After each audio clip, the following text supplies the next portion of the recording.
Arg. Is that a good pirate impersonation? It's all right. Okay. Sounds whatever. good. But either way, welcome back to another episode of the podcast. This is one that we are excited about. This is one that we actually planned for over 2 weeks to do. Look at that, actually planning to do something. Preparation. But today we are talking about pirates, and we're talking about kind of how we are interested in pirates in a really weird, convoluted way. And it's kind of been a part of our lives in like the back burner for a minute. It's been there for a minute. We've talked about it probably more than the average people talk about pirates. Yeah, more than like we've had a lot of in the past like pretty stupid ideas. But like this one is one of the stupid ideas that we've actually talked about for a while. And we've actually put some Also, effort it's not that into it. stupid. Yeah, not that stupid. Could make us very rich. That so. is true. Yeah. That Yeah. is very, very true. So, well, do one of you want to explain the story of how this all started?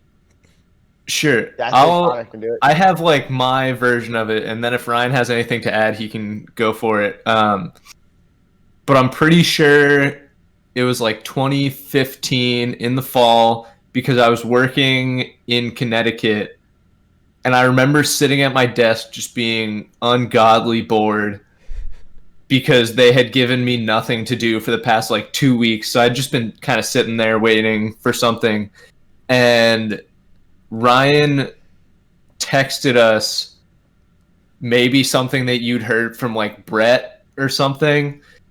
Yeah. Yeah.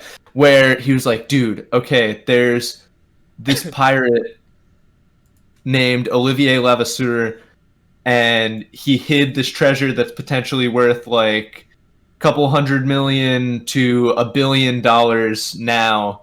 We should find it. And obviously, like, that's one of the most ridiculous things you've ever heard. But you want to look into it. Yeah, so Very then intriguing. since I was doing nothing at work, I spent a decent amount of time looking into it. And at the time, there was a shockingly low number of resources to, like, on this specific thing. But I feel like in the past few years, it's kind of grown. In the past few years, it has exploded. Yeah. Which Yeah. is actually wild because we've looked at it a few years ago, but continue. I think it actually exploded because of the popularity of One Piece growing in the past few. Yeah, Yeah. because it's the That's treasure that fair. One Piece is That's based off actually of. true. Yeah. That's Yeah. fair. But yeah, it's like wild because we were looking when we looked into it. The main person, and that this is still the main person. I do not know his name. Do you guys know one of his name? The guy who was searching for it, and now his son. Oh, what is that guy's name? I So do there's a guy know who was- exactly you guys the guy. I can do look that up. actually know that. Yeah. There was a guy who was doing the treasure hunting. I believe he's passed away, so his son took it over, and his son's been doing it. And I think his son has made it more accessible to people. I think that's like because he wants, from my understanding, he wants someone to find it. Obviously, he would like to find it, but for his father's legacy, he wants it to be found in general because his dad did so much work. Reginald Cruz Wilkins. Yes. Oh, Wilkins, Yeah. that's Yes. the name, yeah. Yeah. And yeah, so he wants to honor his dad by someone finding it, even if it's not him. So he's been very transparent with the resources and stuff. And I'm telling you, this stuff has. I remember when we first looked into this. Yeah, it was about 5 or 6 years ago. And when we were like trying to decode all this stuff, because he was like, all right, here's the resources, but I don't really have all the answers. And we were trying to do that, and it was sick. Mhm. Actually, side note before we dive deeper into this, when I was actually wait, I might have it right here. Give me a second. Find it. But yeah, Harold T. Wilkins is his father, and then, yeah, his name is Reginald T. Wilkins. Or No, John Cruz Wilkins is the one John that Cruz Wilkins, is the son. He's a teacher. He's a history teacher in Seychelles. Yes. And I think his issue was, one, obviously, that it's incredibly hard to find. And then two, that he was having trouble getting permits to dig in the places that he thought it was. Yeah. Because like getting the permits and getting the machinery to do the digging takes money, and I'm not sure you make that much as a teacher in the Seychelles.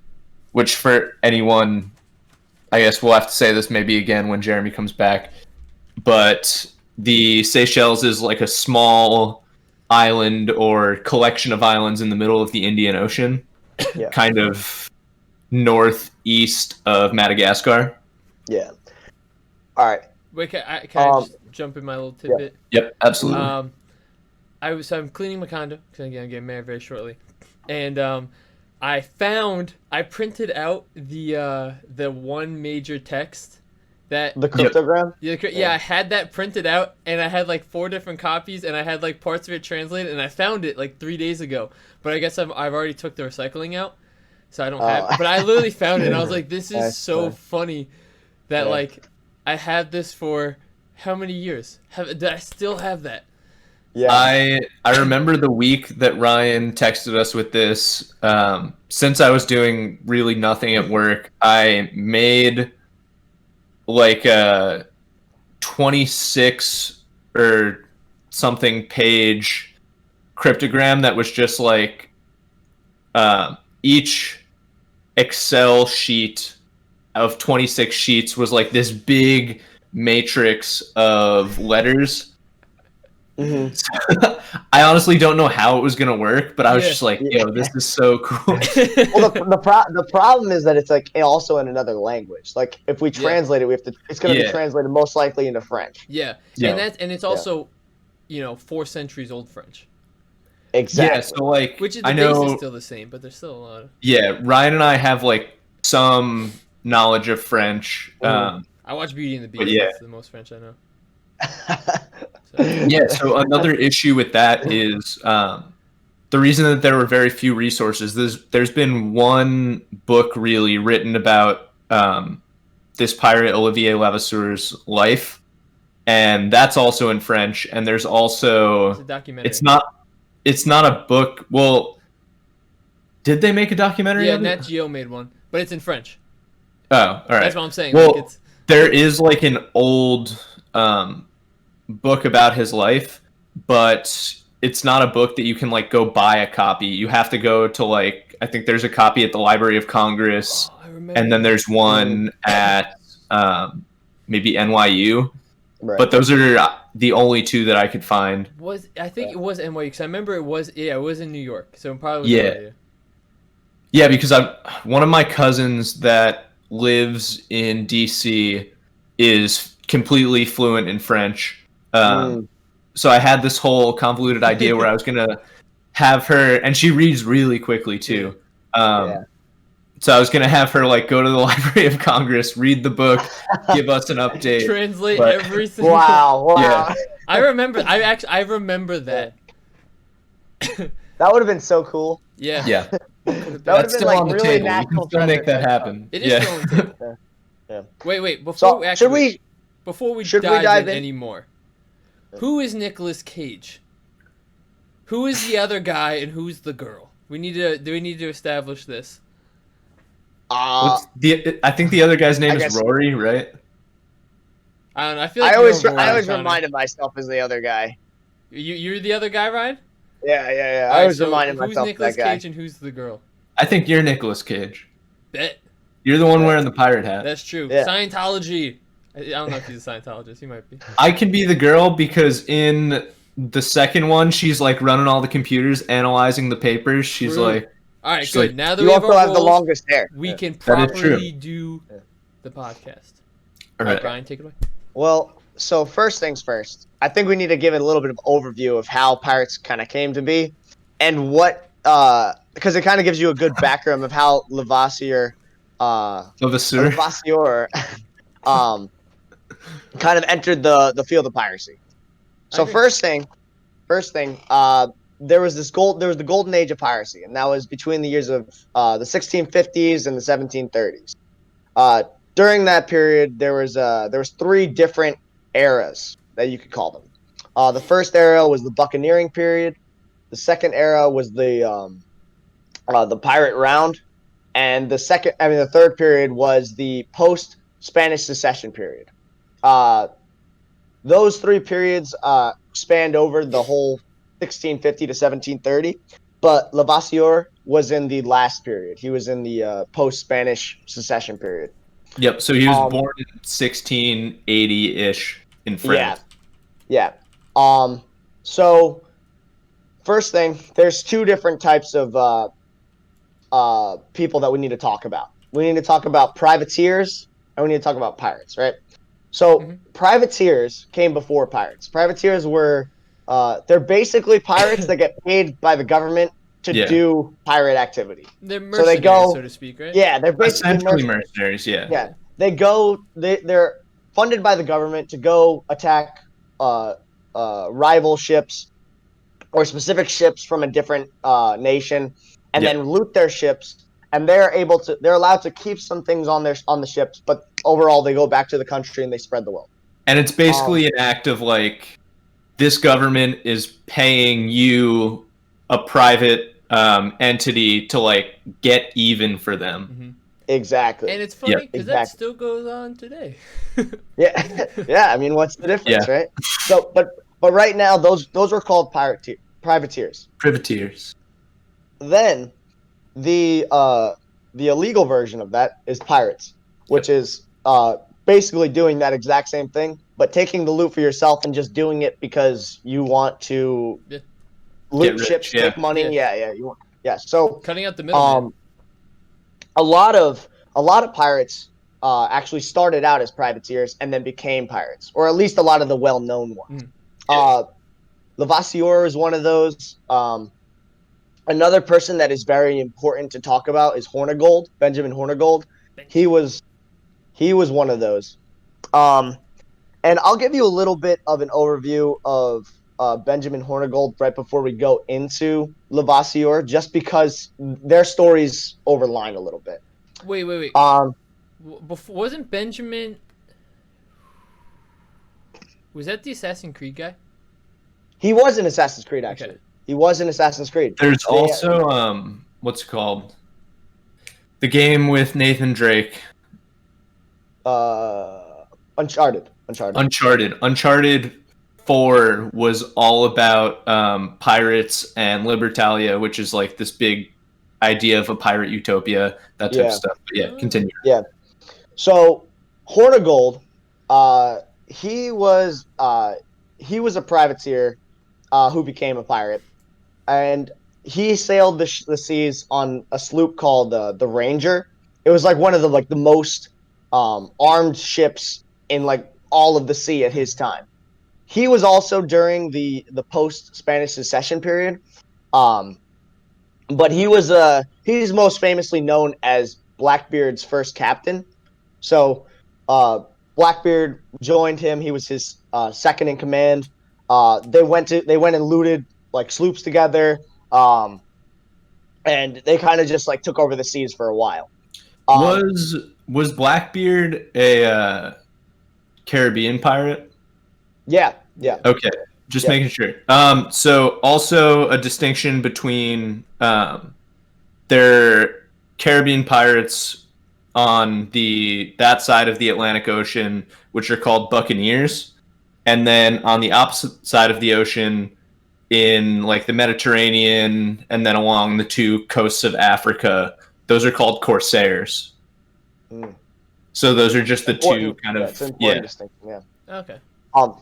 But there was a period after the Spanish secession, the War of the Spanish Succession, where Hornigold did not want to attack English ships or British ships because he was during the War of the Spanish Succession, he was a privateer for I think Bermuda. He was a privateer for Bermuda to attack those ships, and he didn't really want to cause any trouble post the Spanish Succession War, just because he wanted to just get gold and kind of build his reputation that way. Didn't really want to attack ships that he could give him trouble. Mm-hmm. Yeah. But his crew thought otherwise. So his crew got together, and they all voted on the ability to attack any ship they wanted. And he disagreed. And because he disagreed, they took him down as captain. So he was no longer captain of the ship. they sent him actually on another ship. They gave him like a sloop that they captured at one point during their reign, and they kind of sent him off. The sloop that he was on eventually was taken over by Blackbeard. Like Blackbeard took it, and then what's it called? They gave Hornigold back his ranger. So he took the ranger, and he kind of just like continued to do piracy with that. Until I think it was December of 1717. Yeah. At the end of 1717, the king, he actually had this what's called this pardon that said if any pirate decides to give up their life of piracy and hunt other pirates down, then he will pardon them for life, and their slate is completely clean. So in this period, Hornigold took that as an opportunity, and he sailed all the way to Jamaica on the Ranger, earned his pardon, right, and then decided to become a pirate hunter. And for the last years of his life, he was a pirate hunter hunting pirates. He wasn't very successful. He actually ended up dying in a storm. So in his attempts to hunt pirates, like he got hit by a hurricane, and then ended up stranded on an island until he died. So he didn't really like that last phase of his life would have been like pretty epic if he went and hunted down like Can't break the some of pirate his code. like yeah I know yeah No, that's what happened. You can't break the pirate code. The crazy part is that he had to hunt. One of his targets was Blackbeard. Well, his second in command, like all of his like pirate career was one of his targets, which Easier is like to find people that you know well. Yeah. And so then, but he never got to killing any pirates. He kind of died before that could happen. So yep. Or maybe that was all part of his elaborate plan. Oh yeah, I'm definitely trying to capture him. But the important part of why Hornigold, plays a part in Lavasseur's story, is that in the beginning, like I said, when he created this band of pirates together that looted and recruited sloops together, and they kind of sailed the seas.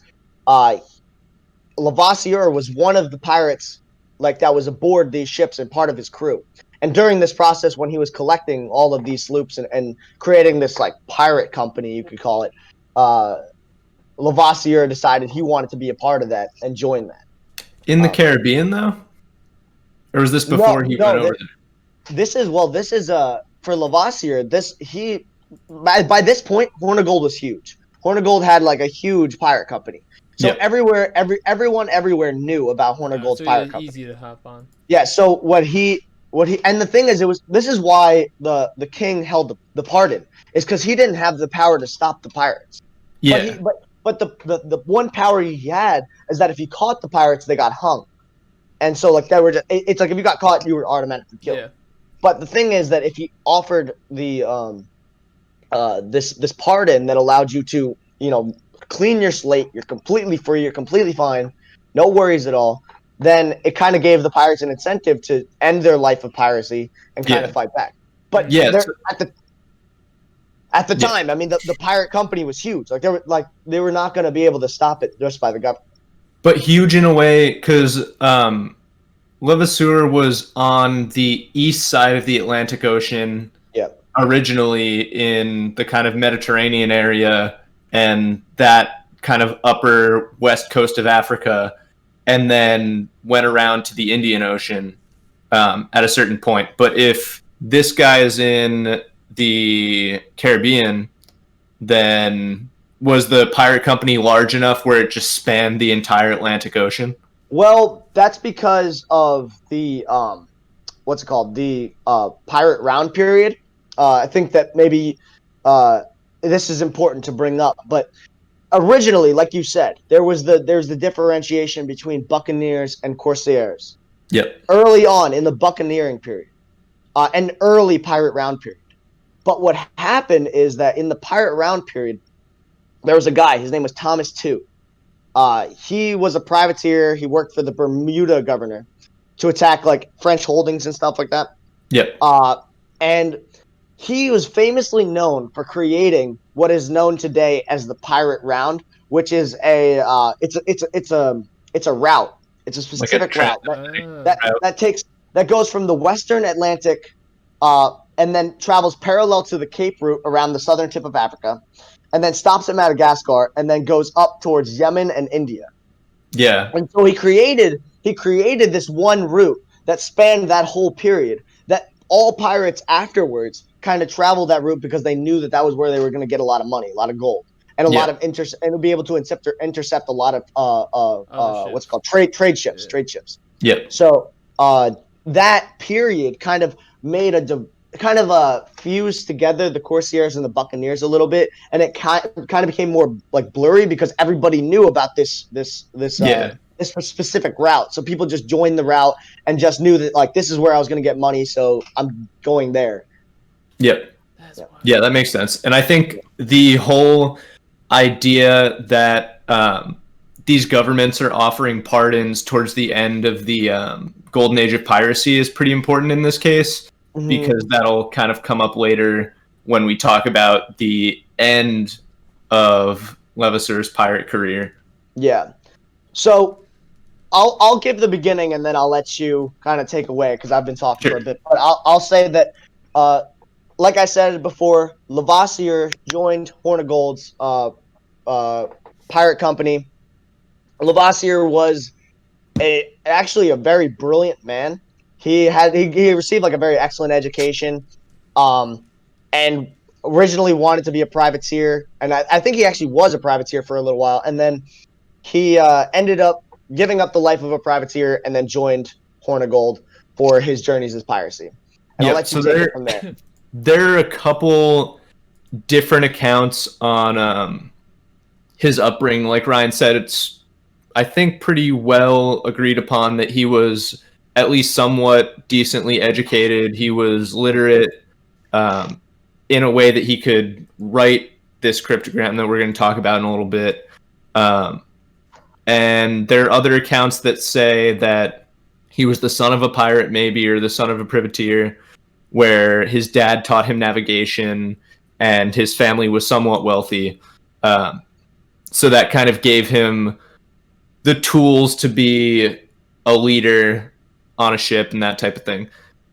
But yeah, so in his early career, he became a privateer, I'm assuming for the country of France. I could be off on that, but I didn't find any information on the exact country that he was working for. But yeah, you're right. Yep. So he was capturing and sinking enemy vessels of France and just kind of going along. And then once, once countries tried to call off their privateers, these people are already kind of in the habit of, hey, we're attacking ships, we're already pretty good at it, this is a very lucrative business, so instead of stopping like you're telling us to, we're just going to keep going. Like we said before, just become full-blown pirates. So he became a pirate, sailed for a while, and then one of his biggest kind of exploits was, on an island in the middle of the Indian Ocean. He kind of captured a Portuguese galleon, which is just a really massive ship. We're all kind of familiar with the pirate speak from Sea of Thieves. But it was called the Nossa Senhora de Cabo, which means Virgin of the Cape, and it was traveling from Goa, India, back to Lisbon, Portugal. And on that large ship, there were multiple diplomats and a huge amount of gold, silver, diamonds, all sorts of artifacts. Like, there's a description of some large diamond-encrusted cross that took multiple people to carry. So really expensive stuff. And it just so happens that this ship on their way from Goa to around the area of the Seychelles, while they're trying to go around the tip of Africa, ran into a pretty bad storm, and in order to prevent themselves from capsizing, they had to toss a majority of their 72 cannons. So now this ship is unarmed. It's docked on, I think, the island of Reunion, which had a different name at the time.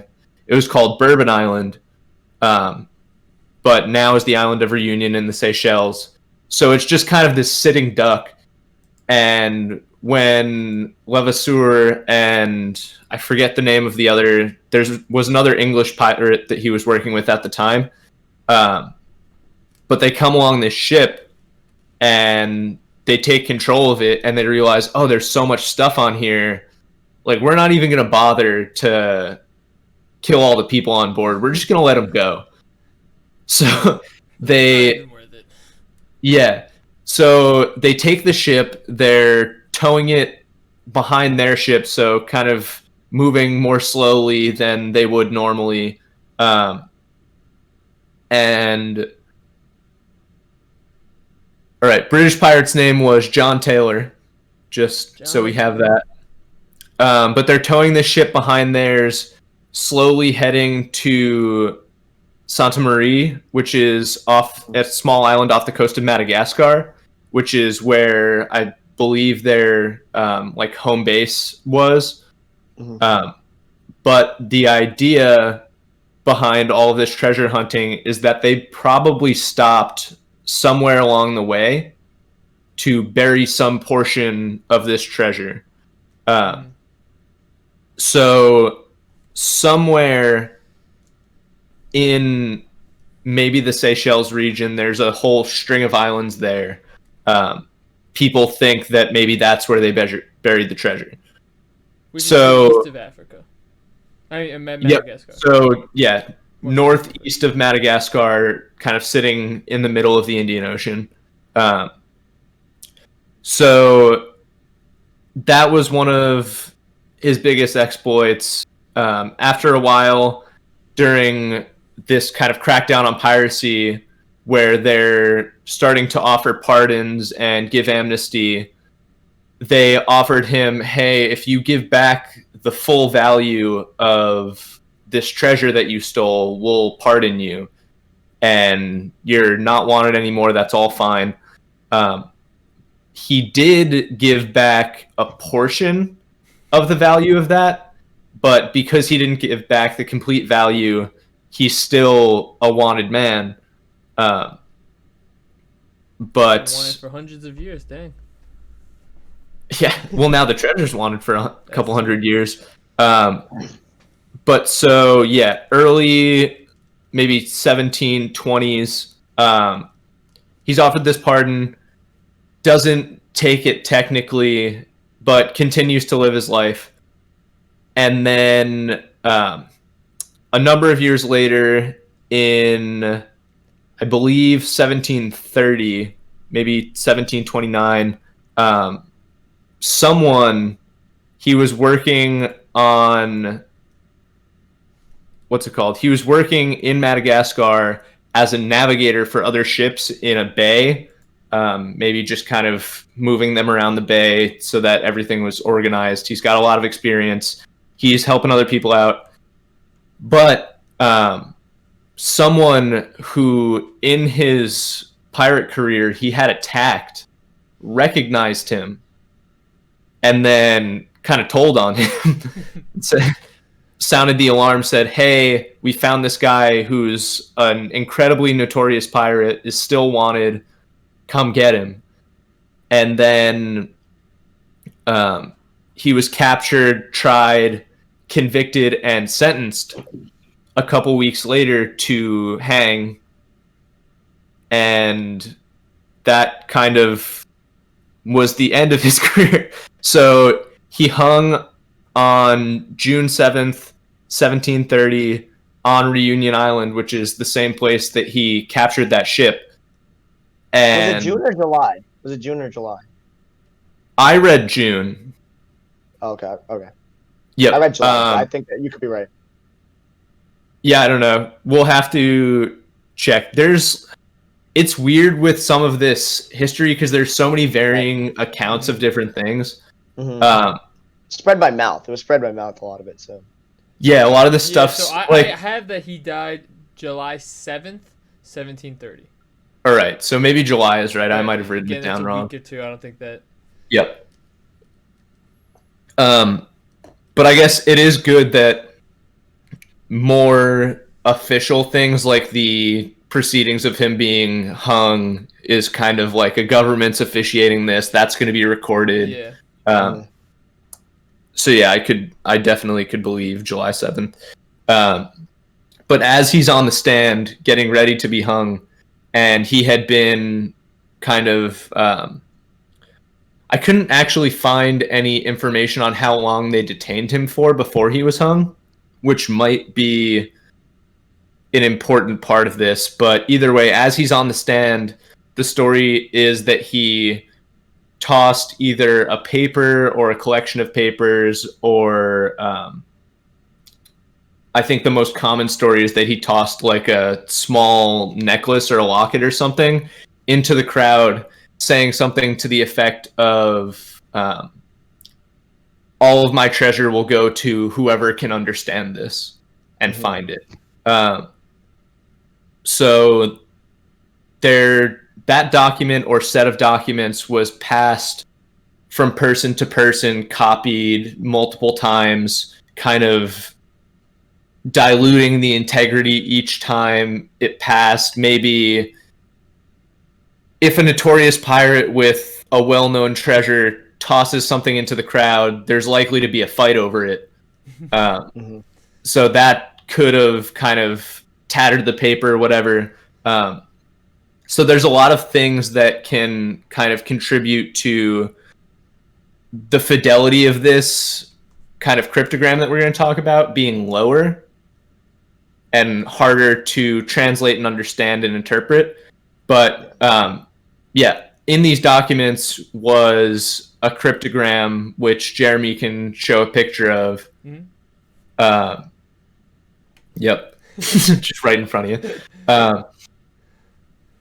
But yeah, so that cryptogram is kind of the basis of this whole treasure hunt. And so, yep, go for it, Jeremy. Oh, that's like the most factual thing we have to go after the treasure, but we don't even know how factual it truly is, like you were saying, which I think is the most intriguing part, and it makes it so much harder because, you know, what if the bottom row got cut off and that had only 3 words, but 3 words would impact, oh, you know, there should be more E's in this document, but maybe there's a lot of E's in that, like, because how you decipher and how you try to understand these things is you have to find common patterns and stuff. Well, if those 3 words had some of those patterns, or the line, or 2 or 3 lines, it could really impact how you see it, and you can get tunnel vision, which is what makes it that much harder, especially if you don't know if it's 100% accurate. Yeah. And also, one thing that you didn't say, I don't think that I didn't hear, is that the original necklace that was thrown, or the original papers that were thrown, were actually lost. We don't have the actual original information. Yeah, so we have copies. These are copies of what the original information was. So or copies even that, of copies. Yeah, exactly. So it's like, even then, like, that's the whole telephone game, really. Like, one person does one thing, then it translates a little bit differently, then it translates a little bit differently. And so who's to say even how accurate this is, even if you do translate it perfectly? True. You know? It's not even like it's different people's perspective. It's not like it's, you know, like history goes to Victor. It's not like there's even 2 sides. It's just, this is the document, and people are just hopefully accurately translating it, but we know that probably is not the case, you know? Yeah, so there's even speculation about whether, like, this event of him tossing this into the crowd even happened, which I guess is fair, but yeah, it might have been like he passed it to somebody, but then the story goes, it sounds more epic that he but handing it to the somebody. other thing is, like, you in a lifetime, and even in this guy's short lifetime, there's no chance that you could ever possibly spend $1 billion worth of money in 1700. Yeah. No, you're not capable of spending that much. So I feel like the chances that part of that treasure is hidden somewhere, or even if it's at the bottom of the ocean, that treasure probably exists somewhere, whether it's in the location that is being hinted at in the cryptogram or not. I think it still probably exists and is unfound somewhere. Agreed. Yeah, well, Or at I least think the the large majority Seychelles. of it is unfound. Yep. Go Yeah, for I it, think Ryan. that what's it called? The Seychelles has to be the hot spot for where this has to be. I mean, Yeah. there's two periods that he was there. I mean, during the time where he was sailing after that, the great piracy exploit that he went on, and then also when right after he kind of declined the pardon, where he only gave part of the money, he went back to the Seychelles. Like he went back to the Seychelles and just hung out there. Well, That's where he was supposedly hiding, and I mean, a lot of things point to that because he was found around that area eventually. And logistically, it makes sense because that was part of the pirate like route, so it makes sense. Like that was part of that route. Yeah. Also, you're on the opposite side of Africa than most of Europe, and you're on the like Europe's north, and on the west side, you're on the southeast side. Like you're gonna be harder to get to when they're trying to find you. So it logistically just makes the most sense as well. Yeah. Yeah, so supposedly this document was passed from person to person, made copies, eventually ended up with a notary on Reunion Island in the Seychelles, passed to a woman called Mademoiselle Savvy, which sounds Mr. fake, Savvy. but that's like one of the most common accounts that this woman had. She was given this document by that notary because she had found some carved stones on her waterfront property, and I guess maybe the notary was like, hey, this might relate to that, check it out. And then eventually it kind of made its way, or a copy made its way to a writer from Paris who wrote a book on the story and published it in 1934.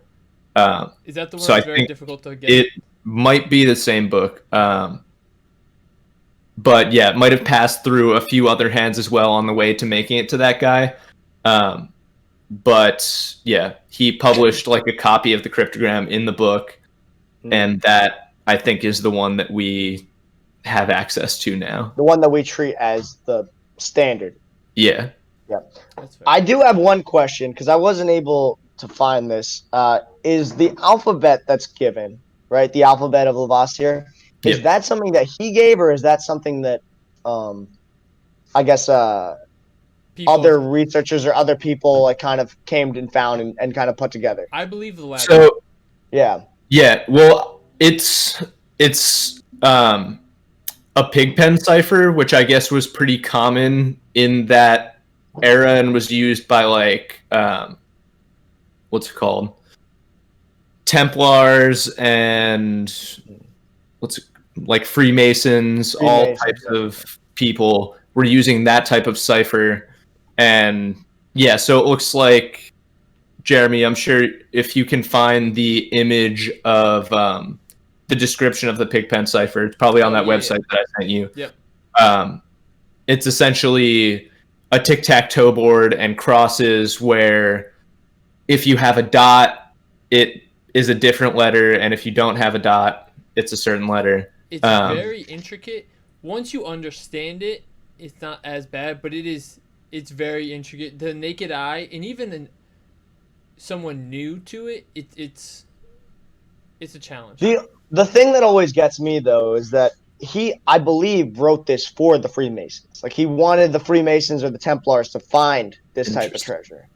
But at least that's with my assumption because of the alphabet and what they were using and who he was kind of working alongside. His like the types of connection people would make sense that he would rather them find it than the government. And then it makes me wonder.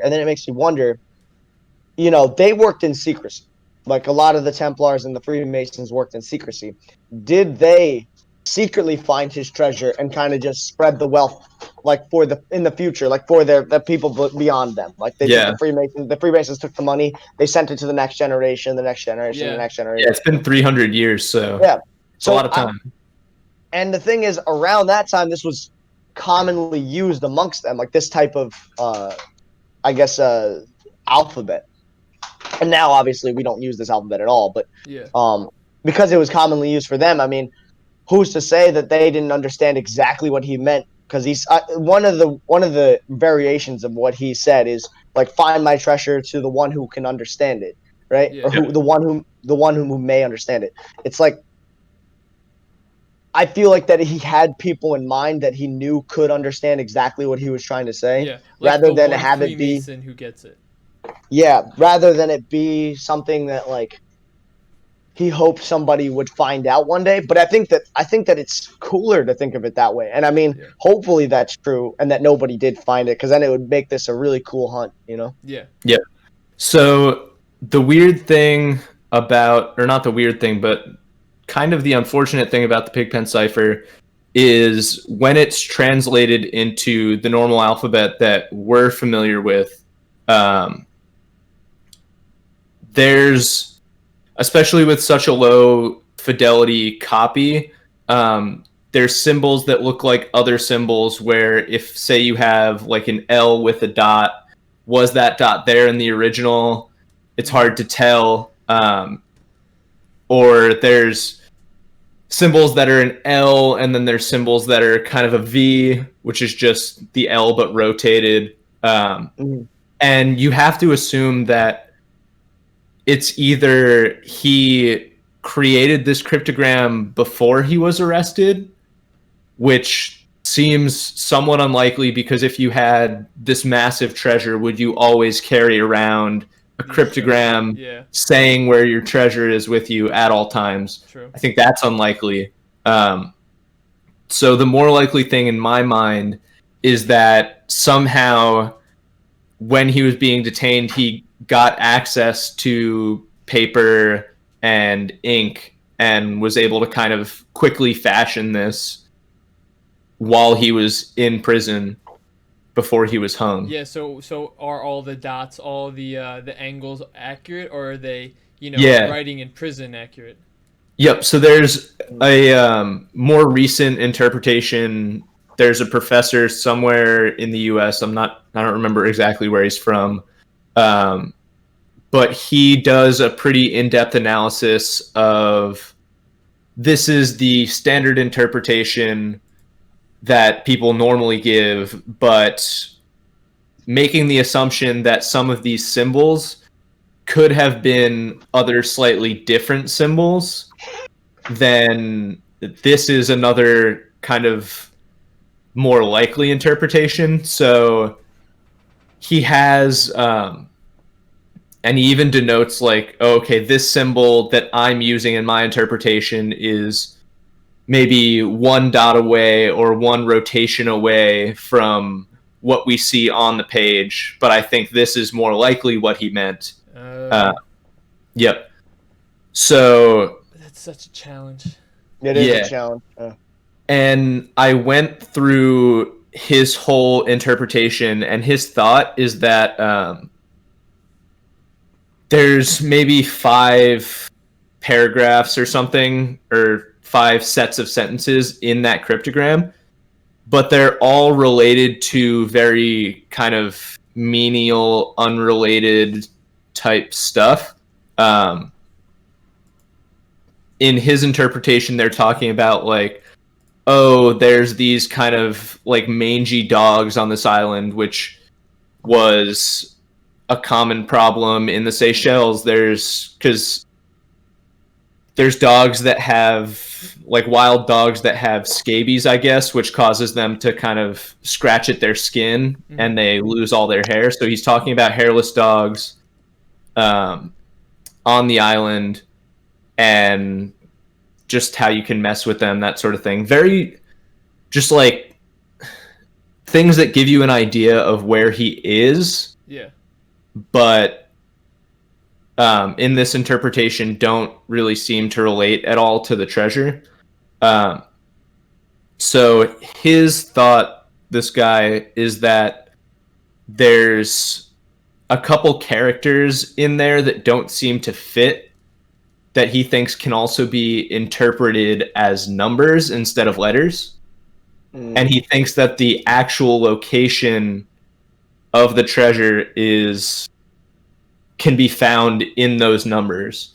But it's unlikely that the numbers relate to a latitude and longitude, because in the 1700s you can't really kind of measure your latitude and longitude all that well.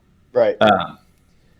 So yeah, it could be like, yeah, I don't know, by like maybe stars or like steps. I feel like that's not, maybe that wasn't as big of a thing, but like maybe by like, No, it was a big thing. That was still a big thing. yeah, well, but like it yeah, definitely because you use a harder, sextant to find yourself. Yeah, so maybe like, but it's steps or imprecise, which is the problem. Exactly, that's what I'm saying. Like, I'm trying to think of how accurate it would be, but in his mind is probably, if you've used that your entire life, you're probably way better than if we're like, oh, let's go use the stars and steps and figure it out. Like, it's gonna be much harder for us because we are not accustomed to that. Yeah, so he hasn't even gotten to the point where he has like a meaningful interpretation of the numbers, but he has a very solid, well thought out, well researched kind of interpretation of the word part of the cryptogram, which seems, it's also, based on everything I've seen from this particular guy, seems very plausible, at least. Yeah, it's also very possible that you know, the things that he was saying were more relevant then as well. I mean, it might be more relevant for like other pirates or other, like I said, Freemasons that would understand some of the inside jokes or the inside like knowledge that he had because of how often he had gone to that particular place. Like he would say, I know people who have gone to this particular place, they would understand what I mean when I say this. But for people who have never been there during that period of time, it's basically gibberish. It might mean just like, okay, hairless dog, lamp post, I just anything. Could be just a string of words. Yep. So that's all part of his research that he did. Even if you say something as simple as under the rock. Well, if I think under the rock, I'm thinking pick the rock up, go underneath it. For them, it could have been there was a waterfall, and that used to be under the rock for them. Like, they would go and relax under the rock, and maybe like, and that's how they would interpret that. But we would take it literally because we are not in that context and everything. Which that's an interesting point, Ryan. I didn't necessarily think about that, but I mean, it could also be that they call a place the Rock. You know what I mean? And that might not be like what Dwayne the is Rock a normal Johnson actual rock. Yeah. All right, so I'm gonna read his interpretation of. He split it up into 5 paragraphs. So I'll read his interpretation of the word portion of it. So in English, the first paragraph: take a couple of pigeons, take out the hearts, dry them on the fire. So from this guy's research, in the Seychelles and off the African coast, or the east coast of Africa and in the Red Sea, there used to be a particular type of conch called a pigeon conch. And it was like the animal inside the shell was a delicacy in that area. They're now like critically endangered because they've been fished just like into oblivion. Right. But at the time, they were probably pretty widespread. So this is just a very, very kind of menial thing. He's like, yeah, take this animal, take it out of the shell, cook it on the fire. Great. Paragraph 2. To treat a Turkish dog, take a spoonful of honey and sulfur. From that, make an ointment. Put it on the head of the animal. If you want, you can heat it gently. It must be half covered. So this is where the kind of hairless dog thing comes in. Mm-hmm. And so the idea of a Turkish dog is there's at the time, they're now extinct, but there was a set of dogs in Turkey that were well known for being completely hairless. Right. And on the island of the Seychelles, there were a lot of just kind of, they weren't that type of dog, but they were just kind of like mangy, stray dogs that all had dog scabies, which is just a parasite that like embeds it in the dog's skin. So they're like itching themselves, causing them to lose their hair. So the assumption that they're making here is he's comparing these types of dogs to the hairless dogs. And then also at that time, there's this idea that to get rid of scabies, still today, if your dog were to get scabies, all of the remedies for that contain sulfur. So the idea is if you want to fix one of these dogs, you're going to make this kind of mixture of sulfur and honey and apply it to the dog. And if you want to maybe heat it up a little bit, then that's fine. But if you heat it up too much, sulfur, when you burn it, creates kind of a toxic gas. So the idea of it being half covered is just like maybe a protection against that. Yeah, and that also could be pointing towards like a specific on the specific island. There might be like sulfur on the actual island. You need to find that sulfur, and then just as getting a precautionary. But who knows? Yeah. So like the combination of these types of conch shells where they might have been pretty widespread, and then the sulfur, and then moving on to paragraph 3. To stop a woman from snoring, you just have to whip together some oranges and oily olives, then spread the oil on the pillow. Which I guess was, there were like all of these remedies in, I don't know if it's specific to these islands, I don't think it was, but just this general time period, there's a bunch of remedies for people to kind of try stopping people from snoring. Right. This one I'm not so sure about. This one could be taken more literally, though. I mean, this sentence could be just as soon as you find where you got to do, you just kind of do something like this, and this kind of opens up something else, you know? Yeah, my thought was, my first thought of snoring was something with like an eruption, but I don't think it was volcano, obviously. So then I thought, you have to like it's. I feel like it's something natural that you have to, whether it's a waterfall, but then you don't really want to dam up the waterfall, or like, cause that, I don't know. Yeah. I think I'm trying to see so the first and second paragraphs have very minimal changes to them. Like I was saying, this guy that is interpreting it shows you, oh, this is one slight change to this character off. Okay. So the first and second paragraph are pretty close. This third paragraph has some more significant changes. So there are probably a couple different ways that you could interpret this. Right. This one does sound so much different than the other two. Yeah. It also sounds a little bit more cryptic. Yeah.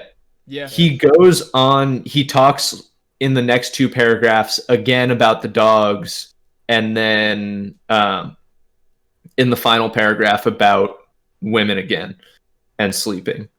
So in the 4th paragraph, it says, to make a Turkish dog eat well, throw some poop at it.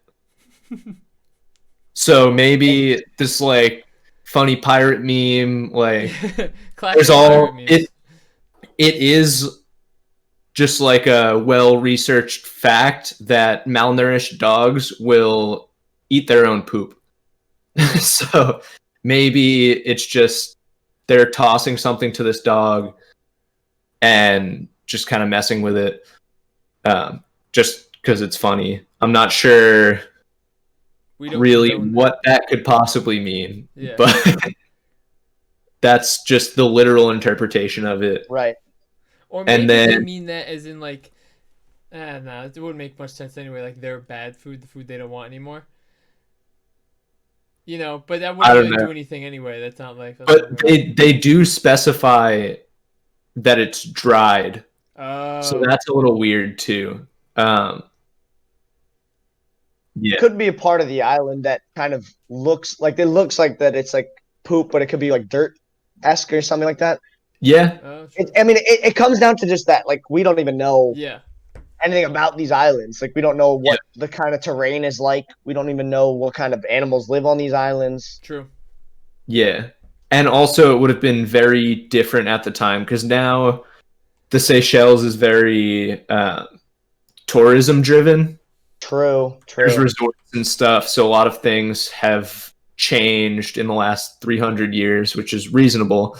But the landscape's probably completely different. That's so true. Yeah. All right, and then the final paragraph or set of sentences is to calm a woman who wants to get drunk, put sugared tea in wine. To put a man and his woman to sleep, you must take very strong and bitter African wine. So, wine does make you sleepy. Why they specified African wine, I'm not sure. But they are off the coast of Africa in this case, so maybe it's just another small descriptive thing that he tossed in there.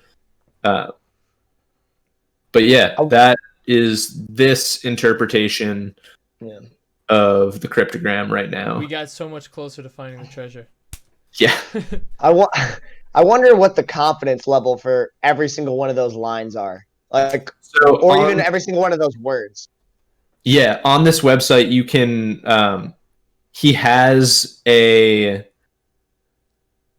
system to show you how much change would be necessary. So if you went from, say, this, where it's like a facing one way part of a cross or a V, and shifted it to this, where it's an L, that would be a green change, which means very minimal.